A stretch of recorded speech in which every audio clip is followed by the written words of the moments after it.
Bonjour tout le monde, j'espère que je vous trouve en bonne forme. Alors, les dernières fois, je vous ai parlé des modalités de prise des fleurs avec le mode que je vous conseille de 4 prises par jour pendant 21 jours.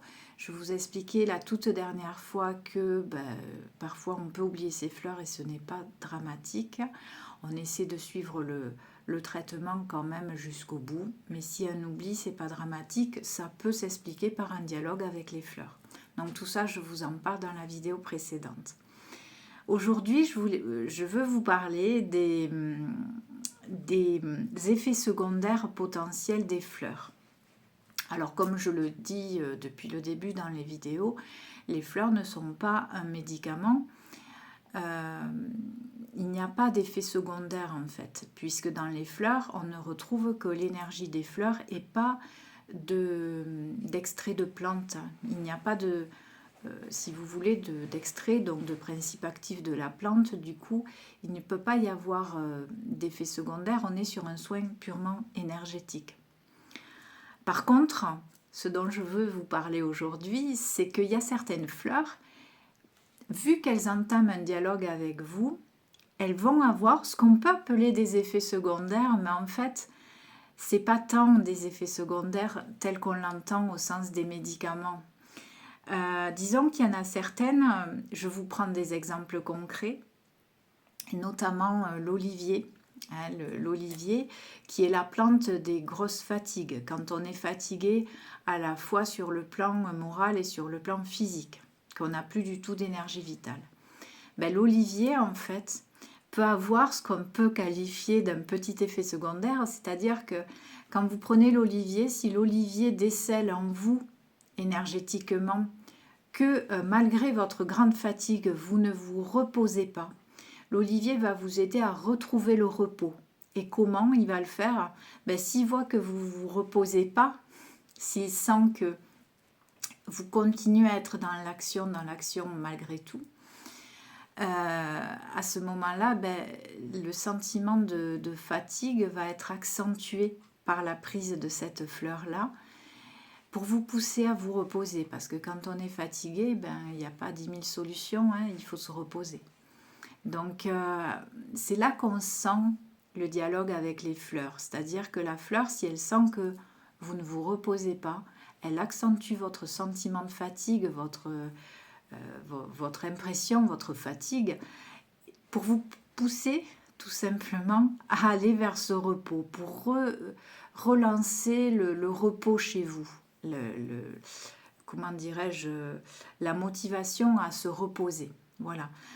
Donc du coup, parce que c'est vrai que des fois, quand on est très fatigué, mais qu'on est dans une boucle, une spirale, on n'arrive pas à se reposer. On se dit, de toute façon, il faut que je travaille, il faut que je fasse ci, il faut que je fasse ça, et peu importe. Et non, l'olivier, voilà, l'effet qu'on peut qualifier de secondaire, ça va être de forcer le sentiment de fatigue pour vous pousser au repos. De la même façon, vous avez l'étoile de Bethléem donc l'étoile de Bethléem, c'est une fleur qu'on prend quand on a eu un gros choc, un traumatisme, mais aussi quand on vit un deuil. Quand on vit un deuil, l'étoile de Bethléem, en fait, c'est la fleur de la consolation.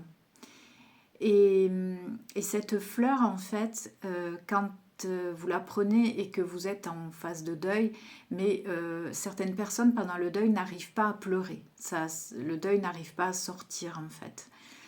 Et la fleur, elle va vous aider à pleurer en fait. Elle va vous faire pleurer un peu plus, ou en tout cas vous faire pleurer si vous n'y arrivez pas, pour vous pousser à entamer le deuil. Puisque le deuil généralement entraîne beaucoup de tristesse, beaucoup de chagrin, et ce chagrin, il faut qu'il sorte. Et donc du coup, voilà un autre exemple de l'action des fleurs. C'est-à-dire que les fleurs, elles vont vous pousser énergétiquement à aller dans le sens où vous devez aller pour extérioriser, pour réaliser ce qu'il faut réaliser, comme le repos, pour aller mieux en fait. Donc voilà, c'est pas un véritable effet secondaire. Mais ça, c'est un effet dont je voulais vous parler parce que j'essaie de le préciser, de penser à le préciser à chaque fois que je conseille ces fleurs-là, mais j'y pense pas toujours. Donc si jamais voilà, vous prenez une de ces deux fleurs et que vous ressentez un de ces effets-là, que vous vous dites oui mais je prends ça pour de l'olivier parce que je suis fatiguée et en fait je suis encore plus fatiguée. Ben, voilà, le message en fait à retenir, c'est qu'il vous faut vous reposer. Si vous prenez l'étoile de Bethléem parce que vous vivez un deuil, que vous venez de vivre quelque chose qui vous a fortement secoué et que, mais que vous n'arrivez pas à l'extérioriser, que vous pleurez pas, que ça reste intérieur, ben, et si vous prenez cette fleur et que vous vous dites oui mais bon je pleure comme une madeleine, donc ça va pas mieux. La fleur, elle n'est pas là pour gommer ce que vous avez vécu, pardon. Elle n'est pas là pour gommer ça, comme si vous ne l'aviez pas vécu. La fleur, elle est là pour vous aider à dépasser ce que vous avez vécu, à le digérer, à le surmonter, sans que ça laisse des traces à l'intérieur, si vous voulez. Et donc, du coup, quand on vit certaines choses, il faut passer par certaines étapes. Et les fleurs vous aident à passer ces étapes-là et à mieux les vivre. Hein, voilà, on n'est pas là pour effacer, gommer. L'olivier, c'est pas la potion magique qui va faire que, hop, comme Astérix, vous allez sauter partout. C'est pas ça du tout. C'est vraiment retrouver, passer par les étapes par lesquelles il faut passer pour être mieux. Voilà. Retrouver une belle harmonie énergétique, en fait. Voilà. Donc aujourd'hui, je voulais vous parler de ça. Je voulais aussi vous parler, la dernière fois, je vous ai parlé du programme adapté pour la préparation aux examens. Et donc, comme je vous disais, actuellement, je propose 3 autres programmes adaptés. Donc, je vais vous parler d'un second programme qui porte sur les personnes hypersensibles. Dans le programme adapté pour les personnes hypersensibles, il a été conçu toujours pareil en fonction de mon vécu personnel, puisque voilà, je suis moi-même hypersensible et j'ai une fille hypersensible à qui je fais d'ailleurs un petit clin d'œil dans cette vidéo puisqu'elle vient de faire 15 ans samedi dernier. Et que voilà, je profite de la vidéo pour lui dire que je suis super fière d'elle parce que elle gère son hypersensibilité de mieux en mieux. Et c'est pas facile hein, quand on est au collège, dans un monde qui est le collège qui pardonne pas en fait. Hein. Le milieu scolaire est très compliqué pour les hypersensibles. Donc voilà, je suis très fière d'elle et je trouve qu'elle gère à merveille. Voilà, donc petite parenthèse. Alors pour les hypersensibles, voilà, j'ai fait un programme, donc toujours pareil, avec un livret où vous avez tout un tas de conseils en élixirs floraux, en phytothérapie, en quantique olfactif, donc par rapport aux huiles essentielles. Toujours pareil avec un protocole de réflexologie palmaire et puis une vidéo, un petit bonus, une vidéo bonus avec des conseils, des techniques pour mieux gérer l'hypersensibilité. Voilà, donc 2 vidéos, un livret et bien sûr l'entretien pour faire le point ensemble.